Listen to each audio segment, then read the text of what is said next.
Eh bien, merci Yann. Donc on va enchaîner avec la table ronde. La table ronde donc, que j'ai le plaisir d'organiser avec Déméter. Donc nous allons la co-animer avec Eric. Et donc je vais demander aux intervenants de la table ronde de venir prendre place. Merci Jean-François. Je suis Eric Marty de Déméter, j'ai un partenaire chez Déméter. J'ai le lourd tâche de placer Sophie Tature, qui devait être là à ma place ce soir, qui s'excuse pour la PFA. On va lui parler, c'est sûr que ça ne sera pas aussi efficace. Alors je suis là à double titre, je représente Déméter certes, mais également France Invest, qui est partenaire de l'événement. On organise chaque année un événement avec l'IE Club depuis 9 ans maintenant. Nous serons participer à la 10e édition l'année prochaine. France Invest a une commission qui s'appelle la commission climat et qui regroupe les investisseurs qui sont actifs dans le domaine de la transition énergétique environnementale. Donc les fonds d'investissement, les conseils des fonds d'investissement, les avocats, tous les gens qui se sentent concernés par cette problématique importante, et il y en a de plus en plus. Donc nous avons créé cette structure qui est animée par Déméter, mais également par un certain nombre de personnalités dans le domaine de l'investissement. Et notre rôle, c'est de partager, d'échanger, de communiquer autour des sujets liés à la transition énergétique et environnementale, et de voir comment, en tant qu'investisseur, on est capable de faire progresser ces sujets. Donc on organise nous aussi un certain nombre d'événements annuels, soit thématiques, soit des événements plus conviviaux ou de partage, dont celui du collectif, d'ailleurs une fois par an. Nous préparons, je vais faire un petit peu de publicité pour le club, pour la commission climat, puisque nous organisons une session sur le recyclage des plastiques, un sujet aussi important qui aura lieu début juillet. Donc je vous invite à regarder vos mails, vous pourrez sûrement voir passer une invitation ou un save the date sur cette thématique dans les prochaines semaines. Sur la partie stockage, alors je vais vous faire un petit commentaire au nom de la commission climat du club. Donc on a regardé avec notre partenaire Ténunivers qui est au fond, qui est partenaire média et qui recense chaque année tous les deals qui sont faits dans la thématique qui nous intéresse, ce qui nous permet d'avoir une statistique riche et de suivre un peu ce qui se passe dans notre domaine. Donc on s'est intéressé, avant ce meeting, d'essayer de quantifier tous les investissements qui avaient été faits dans le domaine du stockage. Donc on a regardé les chiffres et je peux vous les annoncer. Donc sur les 5 dernières années, c'est-à-dire depuis 2014, on a identifié au sein de la commission 118 millions d'euros d'investissement en volume et qui représente exactement 19 opérations. Donc, dans le domaine du financement par les fonds d'investissement dans le domaine du stockage, alors ce sont uniquement des financements de sociétés en private equity et pas de financement d'infrastructures, tout ce qui est project financing, ça ne rentre pas dans cet ensemble. Donc là, c'est purement des financements d'entreprises qui sont positionnés dans le domaine du stockage, qui sont soit en phase d'innovation, soit en phase de croissance. Alors c'est peu et c'est beaucoup en même temps. C'est assez régulier sur les années. Il n'y a pas d'effet marqué. En tout cas, on ne voit pas encore une croissance apparaître. Et on a un bon an, mal an, 5-6 opérations qui sont faites par an et une vingtaine, 20 à 25 millions d'euros qui sont investis chaque année sur cette thématique. Il y a quelques années où il y a eu quelques opérations un peu emblématiques. Je pense en particulier au financement de Forcy Power, qui est une société de services qui avait levé plus de 20 millions d'euros en 2017 pour développer un service dans le domaine du stockage et qui a été financé par le frère de Tinvest. Il y a également un autre exemple qu'on peut citer, c'est la société La Fille Énergie. Alors là, on est dans le power to gas, donc la limite stockage, façon de stocker qui n'a pas été évoquée aujourd'hui, mais qui est le stockage de l'électricité au travers de l'hydrogène. Il y a aussi un certain nombre d'investissements qui ont été faits dans ce domaine. Et la société a levé 16 millions d'euros en 2018 pour se financer, essentiellement en bourse d'ailleurs, par un ticket qui avait été investi par EDF sur la technologie. Donc voilà, il y a une certaine dynamique, mais on ne constate pas une explosion des investissements dans le stockage, en tout cas pour l'instant. Il y a un autre point que j'aimerais porter à votre attention, et qui représente un peu aussi un aspect qui est important pour les investisseurs, c'est le nombre d'opérations de fusion-acquisition dans le domaine du stockage. Sans faire une revue exhaustive sur cette thématique-là, mais il y a quand même ces dernières semaines, ces derniers mois, quelques opérations emblématiques ont eu lieu et qui pour nous sont quand même des signaux faibles pour dire que une dynamique d'acquisition est en cours dans le domaine du stockage. Alors pour les gens comme nous qui font des startups, c'est intéressant. Vous avez pu suivre, on parlait tout à l'heure de Tesla. Tesla a acheté une société qui s'appelle Maxwell, qui est une des sociétés leaders dans le domaine du stockage par supercapacité, supercondensateur, et ils ont acheté cette société cette année, ou fin d'année dernière, pour 280 millions de dollars, si mes souvenirs sont bons. Donc Tesla a pris une option majeure dans le domaine des supercapacités en achetant cette société.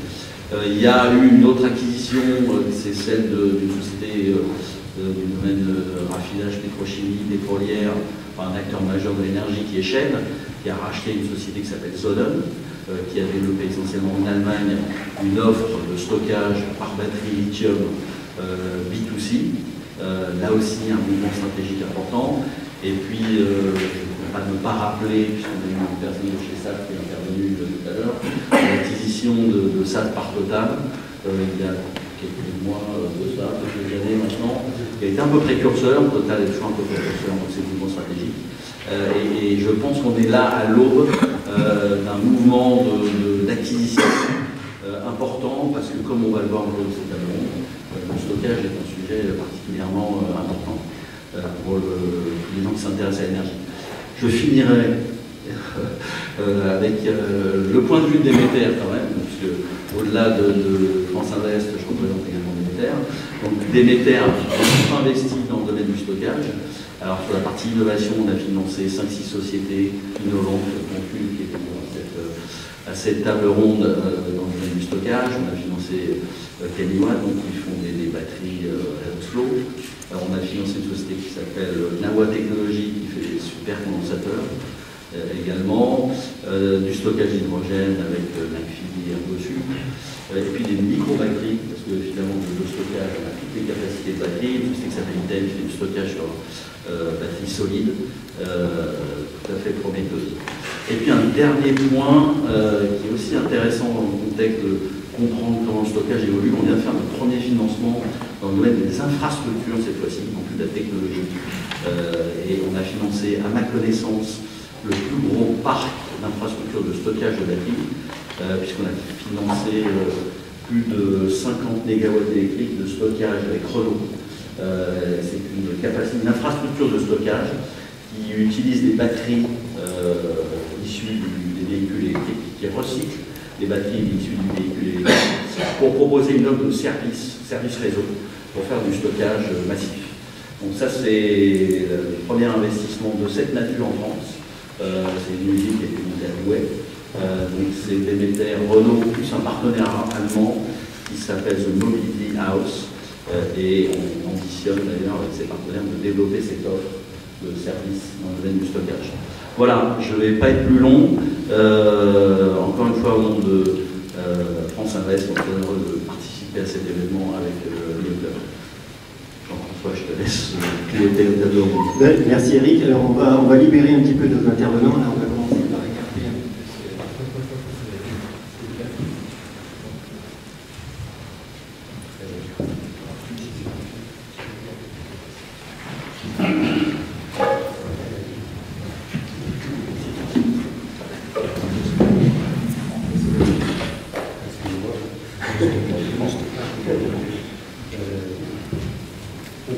On va commencer par la table ronde. Donc la table ronde, elle s'organise. On a d'une part donc 6 intervenants et puis on a aussi trois témoignages en fait, donc les 3 personnes qui vont intervenir plus ponctuellement. Donc, je vais commencer par vous donner la parole pour vous présenter. Yann, je vais essayer de gagner quelques instants. Merci beaucoup. Donc Louise Villain, moi je travaille chez EDF et je suis la pilote du plan stockage électrique que le groupe EDF a lancé l'an dernier. Bonjour, Justine Mantourez, je suis avocate au cabinet LC Associés spécialisé en droit de l'énergie et en droit des affaires. Bonjour, Guillaume Chazalet, donc responsable de Kimiwatt. Kimiwatt, on fabrique des flow batteries, donc des redox flow batteries, depuis quelques années maintenant. Franck Osselin, moi je dirige la partie énergie du groupe Legendre. Donc on est spécialisé dans le développement, l'installation et l'exploitation de centrales d'énergie. Donc on est très intéressé, on suit très près tout ce qui est stockage parce que c'est la dernière pièce qui nous manque aujourd'hui pour être complètement autonome. Karim Lahami, je suis directeur général de la société Innov Énergie. Donc on est une jeune PME qui développons en fait des solutions de contrôle commun ou de gestion d'énergie entre des panneaux solaires, des batteries, des groupes électrogènes pour réaliser justement différents services, notamment décharge de batterie pour soit de la régulation de fréquence, soit l'intégration des énergies renouvelables, etc. Et effectivement, on voit et on est spécialisé en fait dans les énergies. Donc on voit le marché également pas mal bouger dans ce sens-là. Alors merci. Alors je vais commencer par donner la parole à Madame Villain, qui est directrice du plan stockage, donc, pour avoir votre vision, la vision d'EDF en fait dans le domaine du stockage de l'énergie. Merci beaucoup. Alors peut-être effectivement vous dire en quelques mots pourquoi le groupe EDF s'est intéressé au stockage.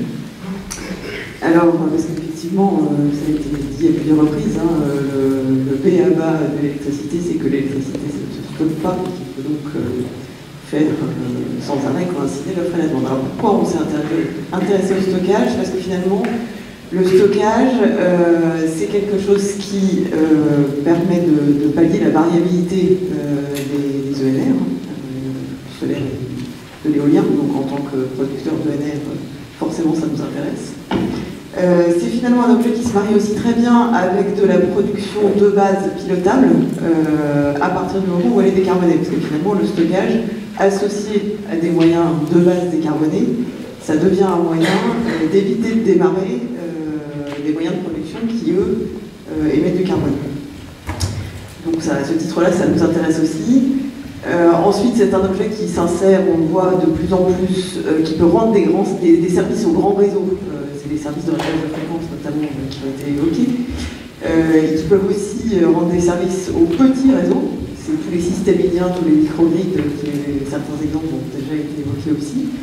Donc nous aussi, à ce titre-là, ça nous intéresse. Et puis enfin, on voit bien évidemment que tout ce qui tourne autour des problématiques d'autoconsommation, éventuellement avec stockage, d'autonomie, d'économie potagère, etc., entre de plus en plus dans les préoccupations de nos clients et dans les préoccupations sociétales. Donc du coup, ça coche un peu toutes les cases, le stockage pour nous, puisque ça se lie très bien avec des ENR, de la production de base pilotable comme le nucléaire ou l'hydraulique, avec les réseaux et avec les attentes des clients. Donc forcément, ça fait un objet qui nous va bien.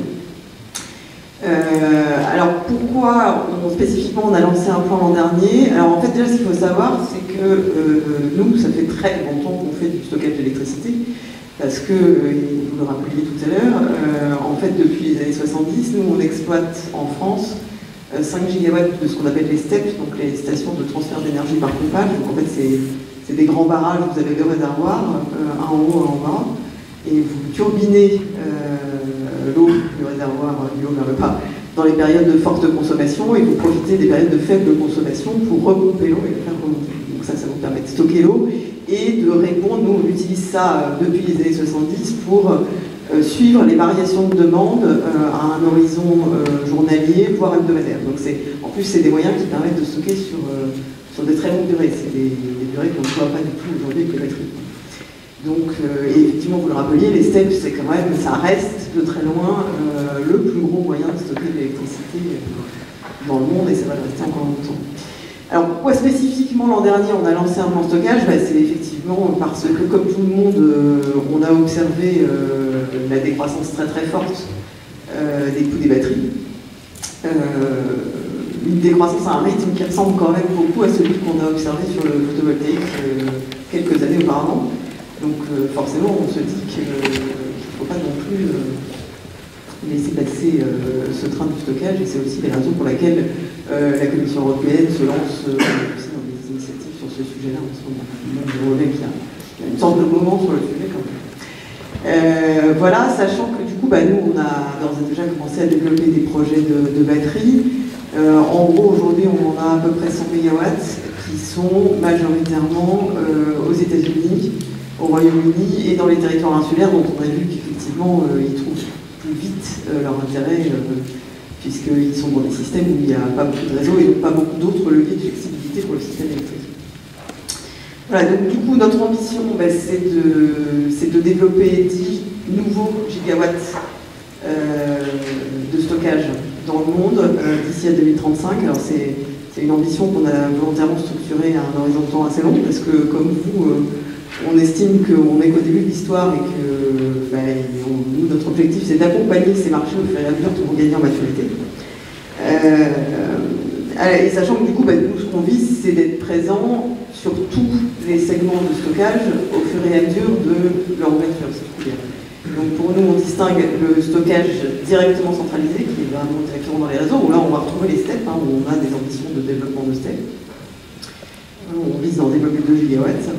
Et on va retrouver des services qui sont d'ores et déjà matures, comme effectivement les batteries qui rendent des services au réseau, des services de réglage de fréquence, des batteries dans des systèmes linéens, et puis demain des modèles qu'on commence à voir émerger, qui là ne sont pas encore tout aussi matures, et qui dépendent fortement de l'endroit où ils se développent. C'est des systèmes de développement en direct de photovoltaïque couplés à du stockage à une très grande échelle. Donc c'est des champs PV avec des batteries. Donc ça, en tout, on vise de développer 6 gigawatts là-dessus.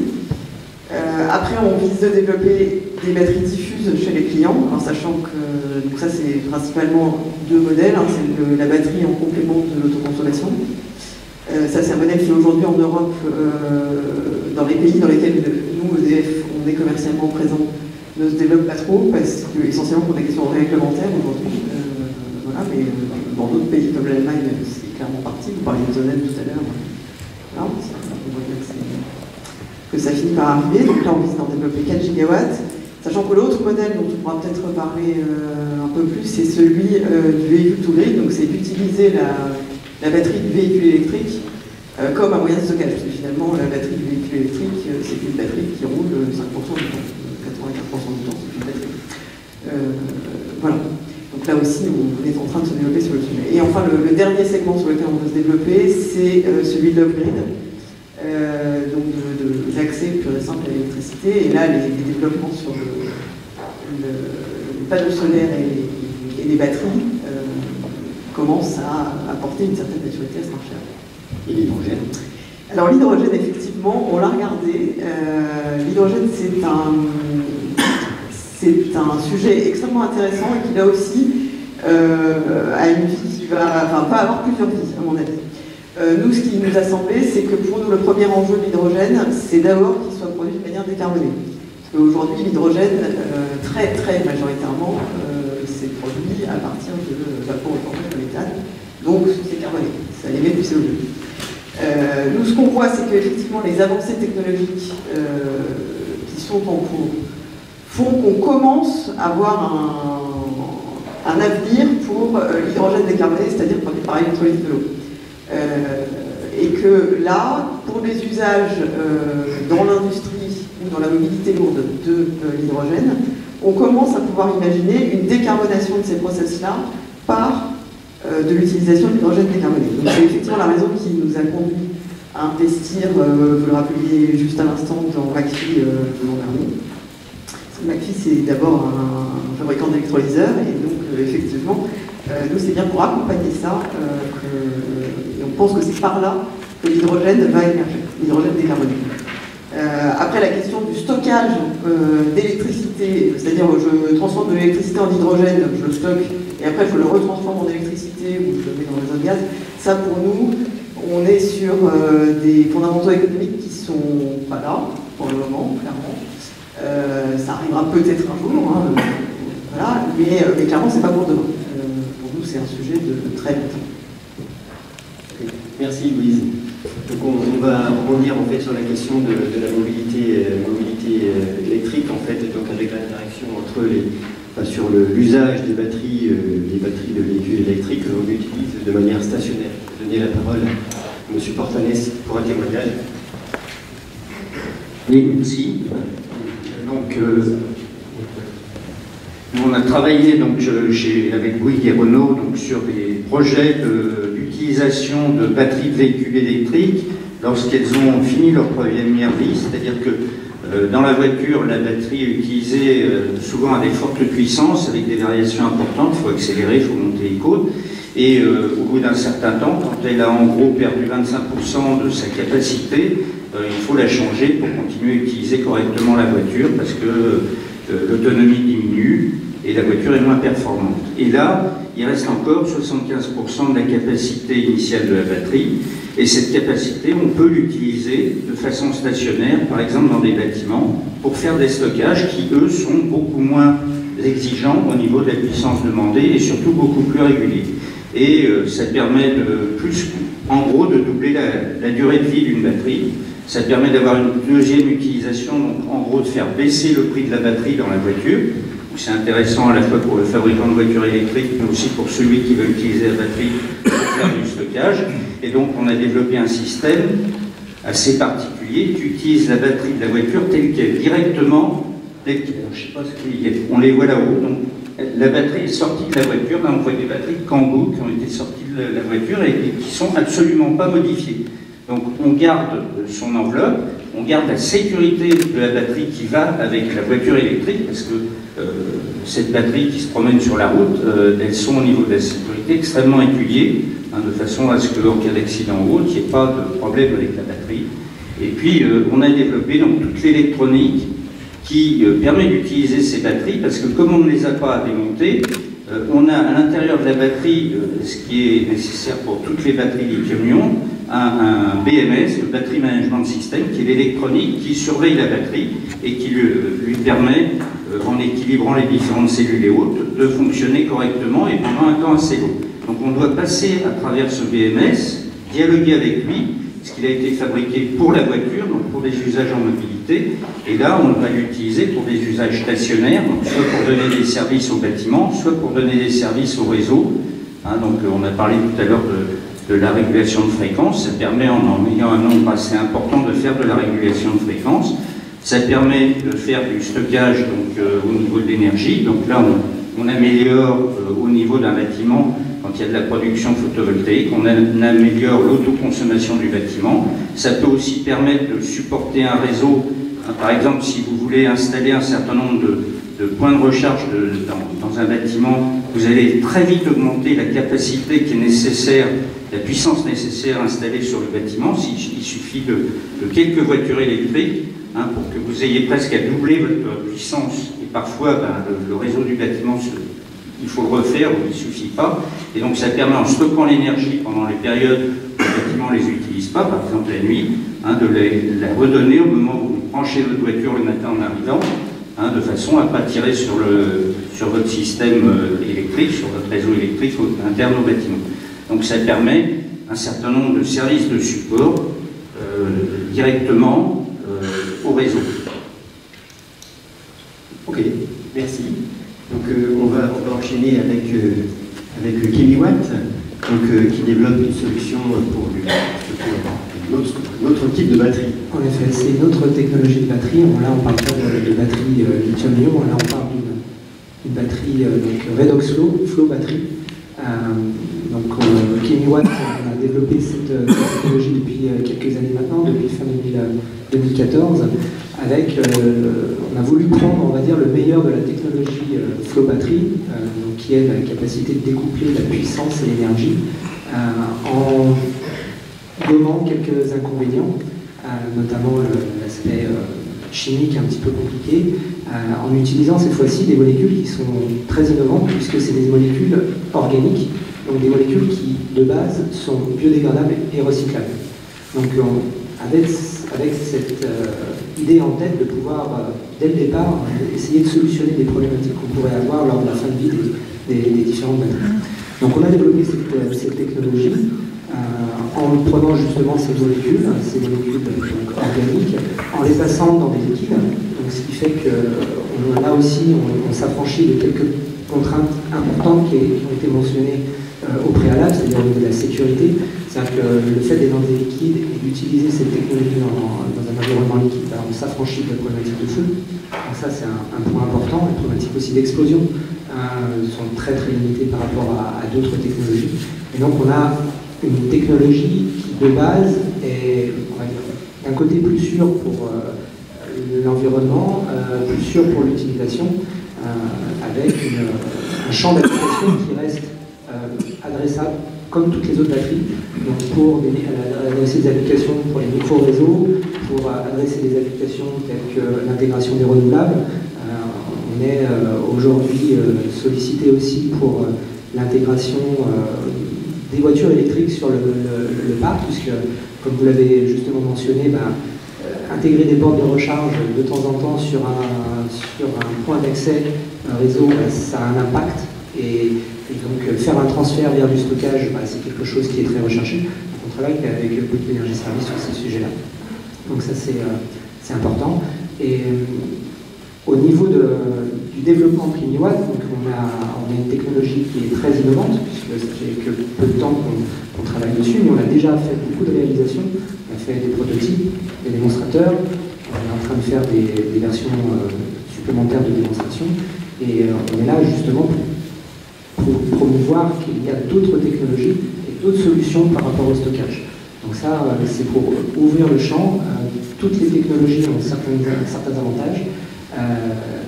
Nous, on essaie de promouvoir certaines formes d'avantages, notamment liées à l'aspect recyclabilité sécuritaire de notre solution. Merci. Alors, on va prendre un autre témoignage, en fait, dans le domaine du stockage massif de l'énergie. En fait, c'est le power to gas. Donc, je vais donner la parole à Terega. Bonjour, merci beaucoup. Terega, on est un opérateur et gestionnaire d'infrastructures de transport et de stockage de gaz, donc on opère depuis plus de 70 ans. La solution au stockage de gaz, vous la connaissez. L'avantage, c'est qu'on peut stocker en masse. Pour donner un ordre de grandeur, on est en capacité de stockage en France à 138 TWh. Si on compare par rapport au STEP, on est plus de l'ordre de 100 GWh. Donc effectivement, le premier avantage de la solution gaz stockage, c'est le stockage de masse. Et le second avantage, c'est qu'on parle de stockage intersaisonnier, c'est-à-dire qu'on peut stocker l'hiver, l'été, pour pouvoir le consommer l'hiver.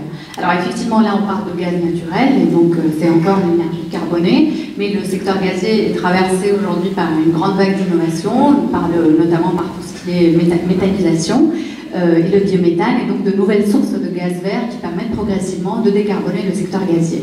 Et une nouvelle source de gaz vert, c'est donc le power to gas, dont on a parlé très brièvement, et donc c'est ce procédé qui consiste à transformer par un processus d'électrolyse l'électricité excédentaire ou renouvelable, donc de la transformer en hydrogène, soit d'utiliser l'hydrogène pour ses différents usages, donc soit en mobilité, soit dans l'industrie, raffinage ou autre, ou alors ensuite une étape supplémentaire où on peut injecter du CO2 et le transformer en CH4 qui est donc le méthane de synthèse. C'est intéressant parce que ça nous permet là de capter le CO2 et de le valoriser. Il y a un projet pilote, nous faisons partie d'un projet pilote qui est le projet Jupiter 1000, qui est piloté par GRT Gaz, qui est l'autre gestionnaire de transport de gaz en France. Nous, en tant que Terega, on apporte notre expertise de stockage, et donc on est membre de ce projet pilote. Il y a aussi McPhy, il y a RTE, il y a différents membres dans ce projet pilote qui avance bien et qui démontre que techniquement, on est tout à fait capable de le faire. Les verrous qui existent aujourd'hui, ils sont évidemment d'ordre économique, on en a brièvement parlé.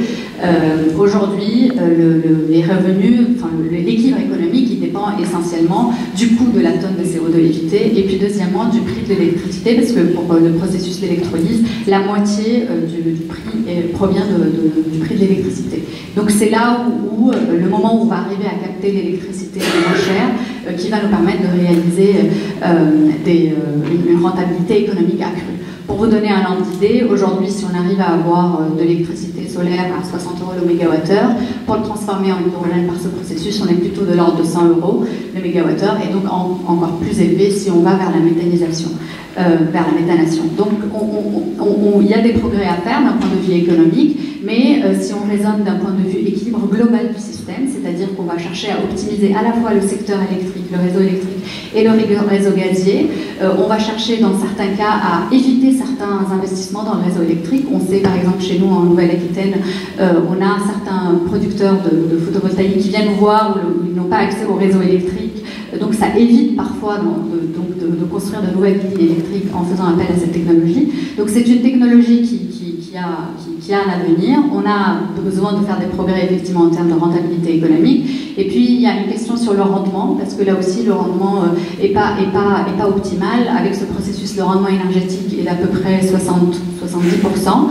Si on couple aussi avec les réseaux de chaleur, là on arrive à avoir un rendement beaucoup plus important, et on a des réflexions en cours chez Terega pour optimiser le fonctionnement donc des réseaux électriques, gaziers et réseaux de chaleur, et éviter les pertes et optimiser la consommation d'énergie sur l'ensemble de ces réseaux. Voilà. Merci. Oui, effectivement, donc l'interaction entre les réseaux, c'est souvent la clé en fait pour trouver le modèle économique dans le domaine du stockage de l'énergie. Alors, il y a un sujet dont on a touché, on a touché du doigt, ce sont les microgrids. Effectivement, là où le stockage est particulièrement important, c'est lorsque les réseaux sont faibles. Parce que le stockage d'énergie, il est toujours en concurrence avec d'autres solutions, avec les réseaux notamment. Donc on va aborder cette problématique des microgrids, donc avec le jour.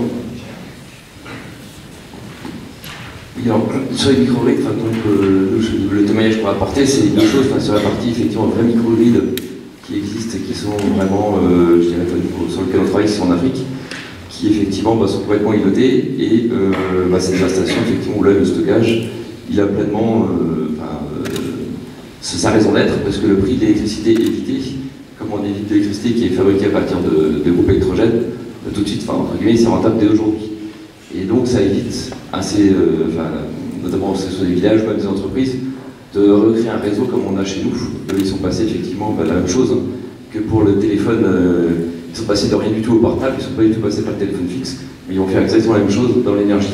Donc les microgrids, ça va être ça directement. Et c'est vrai que sans stockage, ça ne peut pas exister, ou alors à des coûts qui sont exorbitants avec de l'énergie purement carbonique.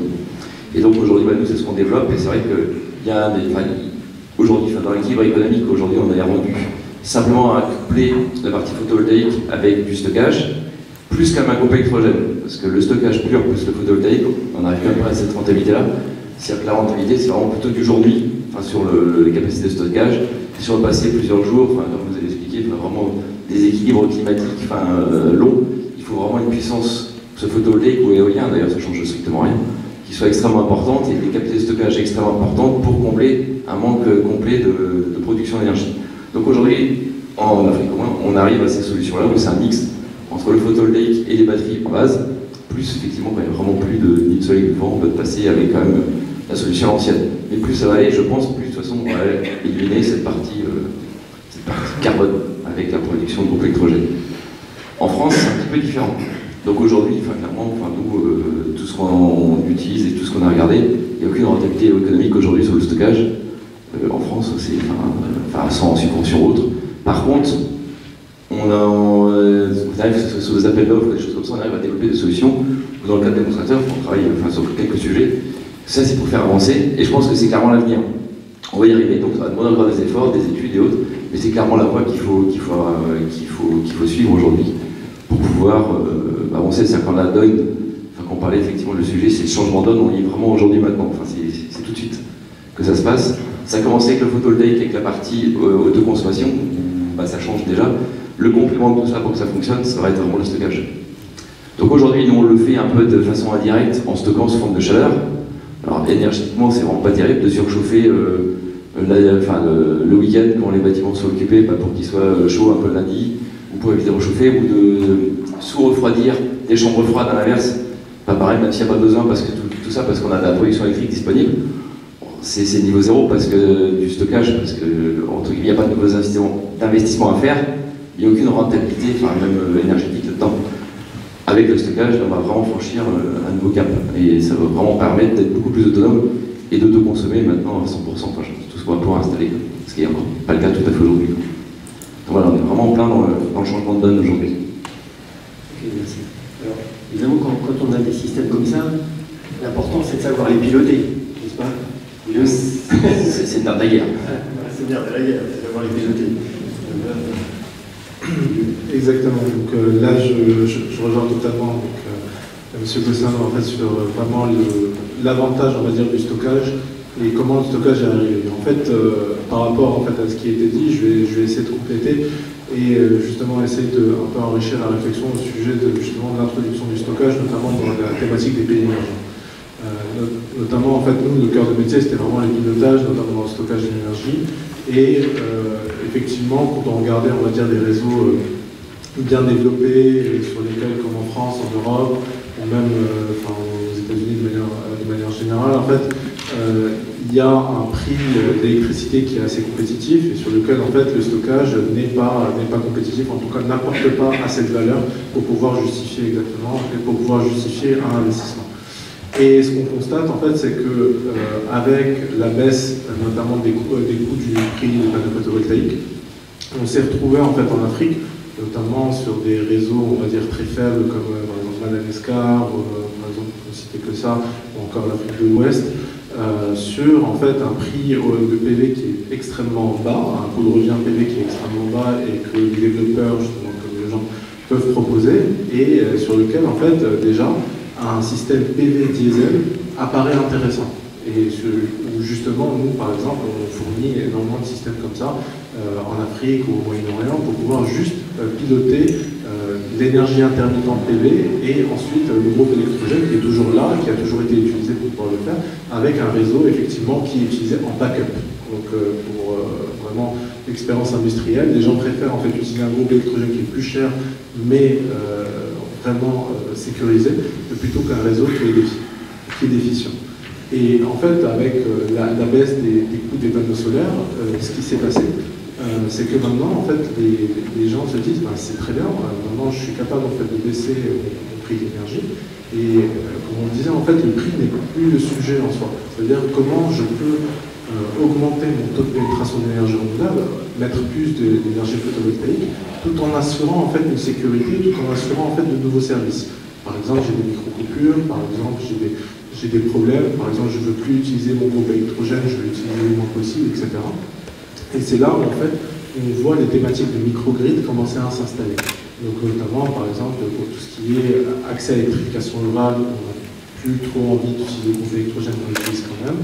Ou même dans les usines, on va utiliser en fait vraiment, on va mettre un peu plus de stockage, on est capable d'investir un peu plus parce que maintenant on a confiance dans la technologie intermittente solaire et on va rajouter en fait un élément en plus de décentralisation qui va être le stockage local d'énergie. Et donc généralement ça se fait plutôt en deux phases, donc vraiment une installation de solaire et ensuite une deuxième phase qui va être une installation de solaire et stockage. Donc vraiment on parle de solaire plus stockage pour pouvoir en fait baisser encore une fois les coûts de revient et les prix de production solaire. Et en fait il y a une troisième thématique et c'est ce qu'on observe de plus en plus. Il y a eu pas mal d'appels d'offres justement sur ces thématiques-là, notamment dans les pays émergents. Où maintenant c'est la utility, donc notamment les EDF locaux de ces différents pays, en fait qui se disent, bon en fait le réseau tel que l'on a actuellement, qui est en fait le réseau que vous voyez qui alimente en fait les bâtiments, en fait c'est des gros groupes électrogènes qui sont à l'extérieur et qui en fait coûtent extrêmement cher et sur lesquels en fait on peut proposer des solutions solaires stockage pour pouvoir à la fois donc, assurer la pointe du soir, donc 19h-21h, et aussi être capable de baisser le prix de l'énergie. Là par exemple j'étais en conférence à Madagascar où justement la Girama, qui est l'opérateur local, achète à 30 centimes le kilowattheure parce que justement l'essentiel de sa production est avec des groupes électrogènes et en fait revend à 15 centimes à la population parce qu'en fait ils n'ont pas les moyens de le faire. Et donc une solution solaire stockage est compétitive pour pouvoir baisser en fait la consommation de carburant et bien sûr adjoindre à ça en fait les solutions de groupe électrogène pour pouvoir baisser là-dessus. Et ce qu'on constate, en fait, c'est qu'il y a beaucoup d'appels d'offres, par exemple en Algérie, à Oman, là au Sénégal, en Guinée-Bissau, il y en a énormément, en fait, donc, dans toute la région Afrique Moyen-Orient. Et en fait, c'est des dizaines de mégawatts vraiment qui s'installent pour pouvoir en fait pallier à ça. Et à la fin, en fait, ce qu'on constate, et ça rejoint un petit peu les États-Unis également, c'est qu'il y a des pays, par exemple la Jordanie, qui ont installé énormément de centrales solaires de 20 mégawatts à chaque fois, et qu'en fait, on pas le réseau suffisant pour tenir par rapport à ça. Et donc maintenant, de plus en plus, même ces pays émergents installent maintenant des capacités de stockage pour pouvoir en fait pallier et faire un système solaire stockage à grande échelle et être capable en fait de vraiment assurer la stabilité du réseau. Donc vraiment, effectivement, ce qu'on disait par rapport à la thématique du prix, là vraiment, il y a vraiment une logique de... Avant, effectivement, il y avait une logique de se dire le prix des panneaux solaires était cher, le stockage était cher. Et en fait, en comparaison par rapport à ce qui existait, maintenant, l'applicatif, en tout cas les applications technologiques telles qu'on les a imaginées, telles qu'on peut les proposer, aussi avec des systèmes de pilotage, aussi avec les batteries, les panneaux solaires, font un tout qui permet de s'adapter par rapport aux contextes locaux et au contexte de territoire de chacune des applications possibles. Merci. Une question, quand on parle de 20 MW en Jordanie, par exemple, donc les capacités de stockage que l'on met en face, c'est de quel ordre? Là, maintenant, ça reste des choses assez modestes. Par exemple, là, il y a des appels d'offres autour de 2 mégawatts, donc des choses qui sont quand même assez modestes parce que je pense qu'ils sont aussi en train d'apprendre, parce que la utility n'a jamais fait ça. Et ils préfèrent aussi partir au fur et à mesure. Donc on est toujours dans des problématiques de régulation de fréquence, en fait. Tout à fait, exactement. C'est des problématiques de régulation de fréquence, régulation primaire. Ils essayent de coupler, et en fait là, ce qui est intéressant, c'est qu'ils essayent de coupler, notamment régulation primaire, régulation secondaire, essayer de connecter ça avec un système PV pour pouvoir l'intégration renouvelable. On sent en fait qu'il y a effectivement maintenant on sent de plus en plus, c'est que la batterie ne va pas servir à un seul usage. On va avoir de plus en plus en fait une batterie qui va être à 20% pour quelque chose, 40% pour l'autre, et qui va permettre en fait de dégager de nouveaux services et pouvoir en fait, entre guillemets, baisser le coût facial de la batterie pour pouvoir en fait vraiment apporter de plus en plus de services et répondre aux contraintes de la utilité. Okay. Alors, il y a une problématique extrêmement importante dans le domaine du stockage de l'énergie, donc pour trouver le modèle économique, c'est l'aspect réglementaire. Alors pour nous en parler, donc je vais avoir Christine McDougray, qui va nous parler finalement de quels sont les freins et les évolutions juridiques possibles en fait pour améliorer les modèles économiques dans le domaine du stockage de l'énergie. Merci. Alors les freins juridiques résultent essentiellement du fait qu'il n'y a pas de cadre juridique. Donc il est compliqué de développer des activités de stockage sans de définition du stockage dans le code de l'énergie, sans de régime juridique et fiscal.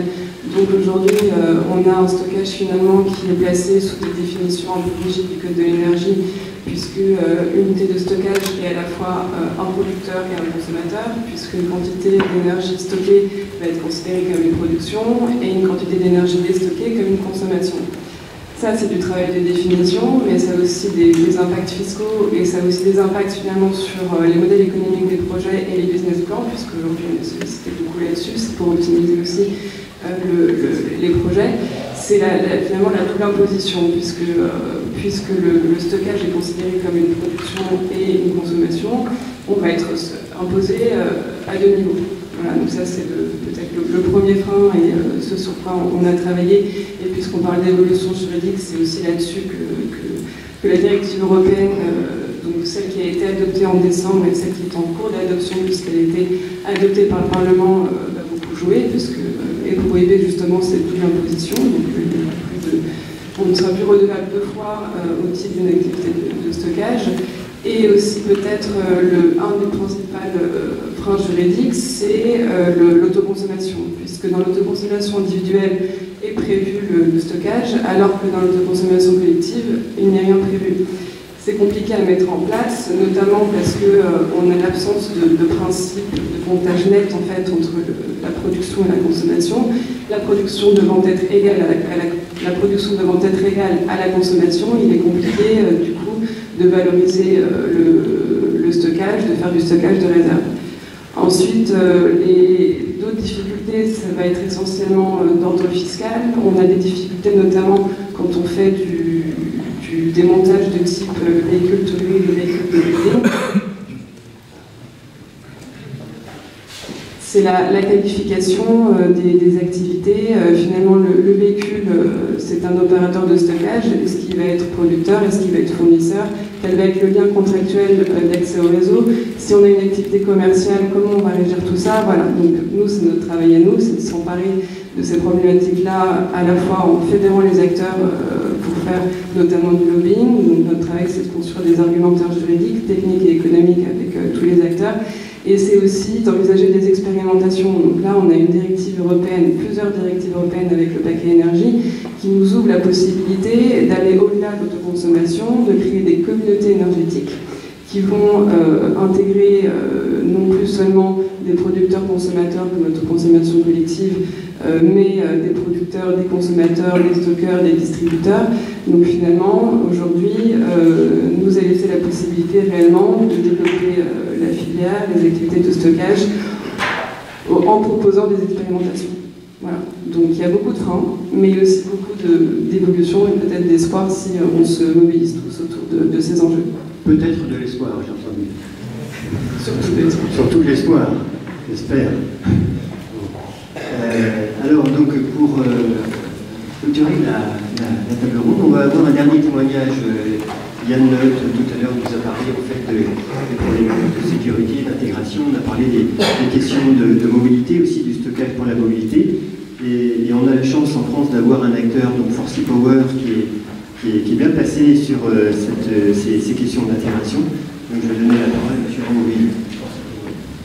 Oui, bonsoir. Donc, je suis Sébastien Rambouville Nicole. Je suis en charge de la business unit Smart Transport chez Forcy Power. Et j'ai l'honneur de remplacer ce soir Christophe Gertner, notre fondateur. Donc Forcy Power est un intégrateur de systèmes de batterie. C'est-à-dire que la différence de Saft, nous ne fabriquons pas la cellule, mais tout comme Saft, nous vendons des systèmes de batterie à nos clients. Et d'un point de vue développement stratégique, nous avons beaucoup orienté nos développements sur le transport, plutôt que effectivement sur les marchés de l'énergie stationnaire. Et il est clair que sur le marché des transports, alors j'ai été content d'entendre que la question du prix était derrière nous sur la partie des marchés de l'énergie.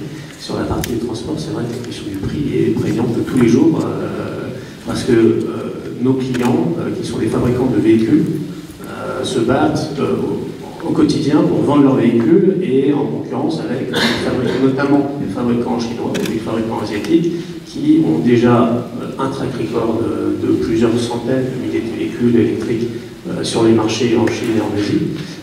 Donc la question du track record et de la performance parfois est partiellement résolue de ce côté-là du monde. Et donc pour lutter, j'allais dire, sur ces marchés-là, on se retrouve tout à fait dans ce que ça a pu dire sur la fiabilité. Il faut évidemment avoir des systèmes fiables, puisqu'un système qu'il faut préparer en permanence, c'est un système qui coûte très cher. Il faut également un système sûr, parce qu'un système qui, surtout quand on transporte des passagers, on est très orienté sur le transport de passagers, notamment le bus, le train, le bateau. Il y a des passagers ou des marchandises à bord, donc la valeur d'une cargaison qui se passe mal ou la valeur des passagers à bord d'un véhicule qui prendrait feu, évidemment, elle est très très importante. Donc la sécurité, je dirais que c'est un must. Ça ne suffit pas à vendre des systèmes. Aujourd'hui, on doit déployer une ingéniosité qui va dans différents biais. On a parlé de performance. Évidemment, la performance est importante, et cette performance-là, notamment en termes de durée de vie, on a pu développer, grâce au système qu'on développe et qui dure très longtemps, on a pu développer des offres également de location. Donc si, pour un fabricant de bus, il est capable de dire à son client, tu ne vas pas devoir acheter la batterie, qui coûte à peu près un tiers de la valeur du bus, et tu vas pouvoir la louer au fil du temps, là, effectivement, on se retrouve avec un équilibre économique qui peut parler au client final. On travaille, comme M. Portales a pu l'évoquer, sur la seconde vie des batteries, parce que c'est également une bonne façon de donner une valeur à une batterie qui a encore 70% de sa capacité et qui peut avoir des usages secondaires dans des activités stationnaires. Et tout ceci, néanmoins, ne suffirait pas pour nous à nous intégrer sur ce marché des transports si on n'avait pas travaillé d'arrache-pied sur la partie intégration. La partie intégration, c'est deux choses, c'est vraiment le fait de concevoir des produits qui vont aller s'intégrer facilement dans les véhicules, parce qu'un véhicule, initialement, il a été fait pour transporter quelque chose, donc il a laissé assez peu de place dans sa conception initiale au fait d'aller y mettre 3 tonnes de batterie.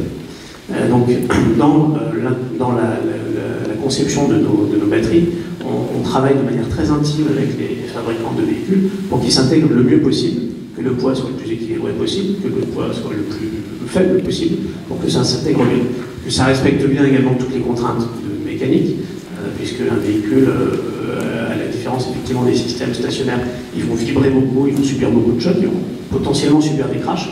Et là, on retrouve dans ces cas-là les problématiques de sécurité qui sont très importantes, parce que c'est la sécurité d'une batterie qui va être mobile.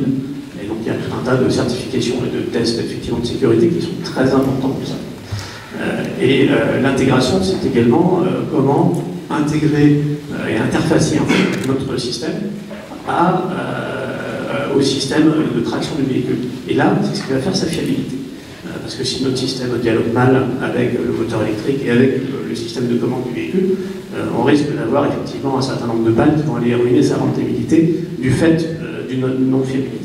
Donc l'intégration aujourd'hui, de la même manière que effectivement la performance est importante et que la sécurité est importante dans un outil de stockage stationnaire, l'intégration d'un point de vue mécanique et d'un point de vue électronique des systèmes de batterie va être clé effectivement pour arriver à pénétrer ces marchés.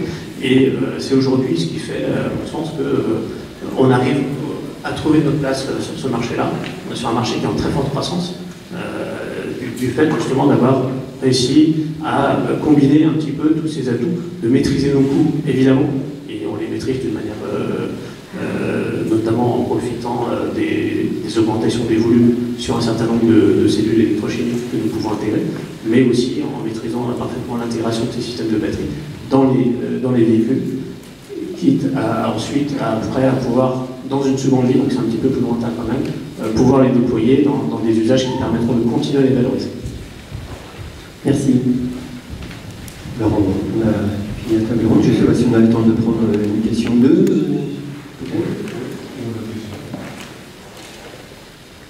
C'est possible. Vous vous présentez?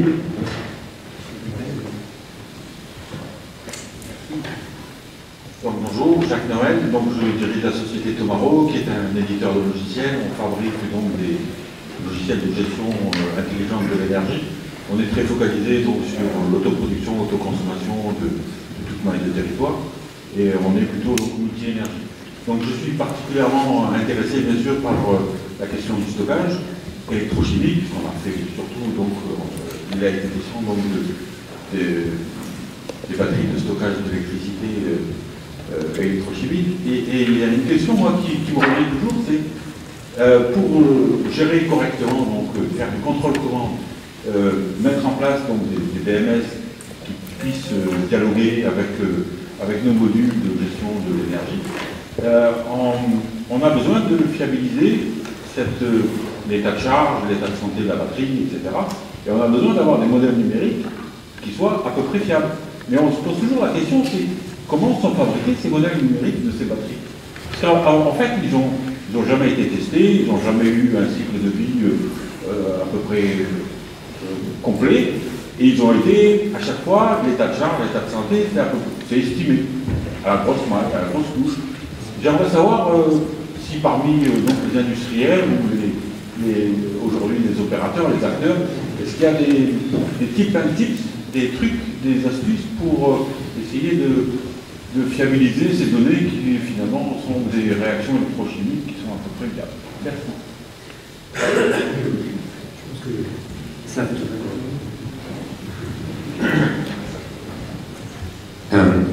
D'abord, vous soulevez, je pense, plein de points intéressants et pertinents, mais je serais les catégoriser en 3. Il y a une première question qui est la question de la communication entre une batterie, un système propriétaire, ça peut être ça peut être une batterie de Forsee Power ou d'autres fabricants, et un environnement extérieur. Donc la question, c'est les données qui sont remontées. Que sont ces données? Comment elles sont communiquées? Est-ce que le canal est standardisé et clarifié de façon à ce que tout le monde puisse l'intégrer? Il y a encore 10 ans, ce n'était pas le cas. Là, maintenant, on a développé de nouveaux standards, le MESA en particulier, qui permet l'intégration de ces systèmes dans l'environnement extérieur de façon bien plus fluidisée. Ça, c'est le premier point. Le deuxième point, c'est finalement, vous remontez une information, un chiffre, un état de charge de la batterie. Qu'est-ce que cela veut dire? Là, on rentre dans une question qui est un peu plus fine, qui est finalement la définition. Qu'est-ce que l'état de charge? Est-ce que les différents fabricants donnent la même définition à ce mot, état de charge? Quelle est aussi, autour de ça, la fiabilité dans la précision de la mesure, l'incertitude? Et donc là, c'est toute la chaîne de conversion numérique qui est autour de ça, la précision, et ça, d'un fabricant à l'autre, ça varie. Et là, la seule chose que je peux dire, c'est que l'industrie a des standards qui s'améliorent avec les années. Après, les fabricants n'ont pas tous les mêmes standards internes propres, et donc, entre une batterie A et une batterie B, vous n'aurez pas la même précision, vous n'aurez pas la même formule, vous n'aurez pas la bonne définition de la formule, mais vous aurez un chiffre à la fin, et c'est ce qui permet de faire le choix entre différentes batteries. Le troisième point, et je pense le plus pointu, quand vous dites qu'on n'a pas aujourd'hui assez de retour d'expérience et que la mesure est à la louche, je ne suis pas complètement d'accord, mais je suis un peu d'accord. Quand je dis que je suis un peu d'accord, c'est qu'une batterie est un système vivant, c'est un système électrochimique. Et donc ce que vous mesurez sont des électrons qui rentrent et des électrons qui sortent. Le système vieillit, et donc vous avez une estimation sur le taux de vieillissement. Mais si votre estimation n'est pas bonne, progressivement votre système dévie. Et donc entre ce que vous mesurez et ce que vous croyez être à la batterie et ce qu'elle est pour de vrai, il y a un écart. Et cet écart grandit avec le temps. Mais il n'y a pas de capteur dans la batterie. Il n'y a pas une mesure directe de l'électron. C'est là où, quand vous faites une mesure de voltage et que vous avez des systèmes numériques avec le temps, vous calibrez, vous augmentez, vous réduisez votre incertitude. Et je pense que là, aujourd'hui, quand on regarde l'industrie, quand on regarde les premiers développements, la première cellule lithium-ion, c'est 1991.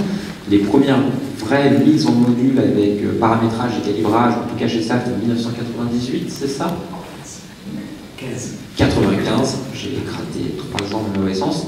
Quand on regarde aujourd'hui le nombre de millions d'heures de vol que nous avons sur des batteries lithium-ion dans nos satellites, là je parle pour SAFT, dans nos systèmes stationnaires, dans des forklifts, un grand nombre d'applications, est-ce qu'on sait tout? Est-ce qu'on fait jamais d'erreur? Non. Est-ce que le niveau d'incertitude commence à être vraiment bien réglé? Très honnêtement, non. Aujourd'hui, je vois sur ma base installée, j'ai 100 MWh en opération permanente. On mesure en permanence le tension, l'intensité sur ces 100 MWh, et donc je traite des millions de points de données tous les jours. Ça commence à être pas trop mal, je pense, pour estimer les codes de vieillissement de nos batteries, sans être parfait. On peut avoir l'avis des utilisateurs, Bouygues ou EDF, peut-être, sur ces questions? Bon, en tout cas, je partage l'enjeu qu'il y a en tant qu'utilisatrice à avoir une bonne prévision de la performance et du vieillissement de mes batteries. Et ça, c'est, je dirais quand même, très lié à 2 choses. Alors, c'est d'une part lié à l'enjeu que vous l'avez dit, les business plans de ces projets-là, ils sont extrêmement complexes, régulatoirement très compliqués. Et donc, on est obligé de designer le business plan de notre projet en tirant le meilleur parti de notre batterie. C'est ce que vous avez dit tout à l'heure sur la performance optimale. Et donc, on est obligé de designer strictement pour tel et tel usage la batterie qu'on va acheter. Mais en même temps, on sait qu'on est parfois soumis à des changements régulatoires, etc. Et que donc il va falloir qu'on fasse preuve d'agilité dans notre business plan et dans la façon dont on va utiliser la batterie. Donc clairement, nous, en tant qu'utilisateurs et en tant que clients, on a besoin de pouvoir avoir la garantie que la batterie va résister dans la durée et qu'elle va se comporter exactement comme on a besoin. Ça, c'est le premier point. Et en plus, je suis vraiment persuadée que c'est aussi un enjeu extrêmement fort. Là, je parle pour moi, je suis utilisatrice en tant qu'opérateur dans le système électrique. Mais pour moi, c'est encore plus important vu de l'enjeu de la mobilité. C'est sans doute par là, je pense, que les standards vont arriver parce que eux vont avoir de tels volumes à gérer que les standards vont très vite arriver.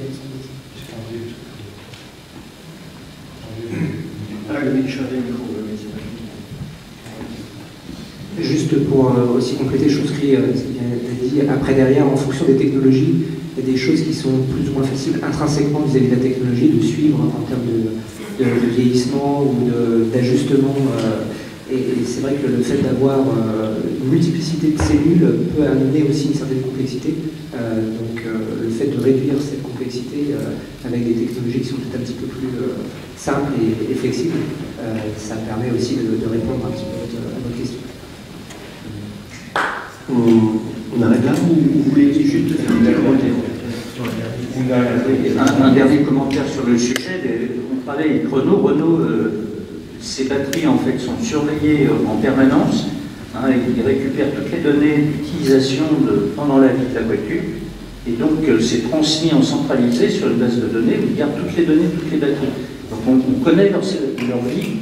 Quand elles ont... Oui, mais la data, elle vient d'une estimation. C'est pas une estimation, il y a des capteurs à l'intérieur de la batterie qui mesurent un certain nombre de données. Alors, pas tout, mais qui mesurent des données, et ça permet d'avoir un certain nombre de données sur les cycles de charge des charges, sur les durées de vie éventuelles, et ça permet d'avoir une bonne estimation pour les sélectionner après, pour justement leur donner une deuxième vie. On a des données de base. C'est pas quelque chose qui est dans la nature sans être surveillé du tout. Je trouve que vous avez beaucoup exagéré quand vous dites qu'il n'y a rien qui est mesuré. Ah non, non, ce qui est mesuré. Et ces données sont conservées, elles sont transmises à distance par les réseaux téléphoniques, elles sont stockées sur toutes les batteries qui sont dans les voitures chez Renault, par exemple. Il y a l'air d'y avoir une certaine confiance en ces données. Alors ça ne mesure pas tout, et puis une batterie c'est quelque chose qui vit, donc tout le monde ne vit pas la même durée. Les batteries c'est pareil. Ok, merci. Donc finalement on n'aura pu prendre qu'une seule question, avec beaucoup de réponses, donc je vous remercie, et je remercie tous les participants.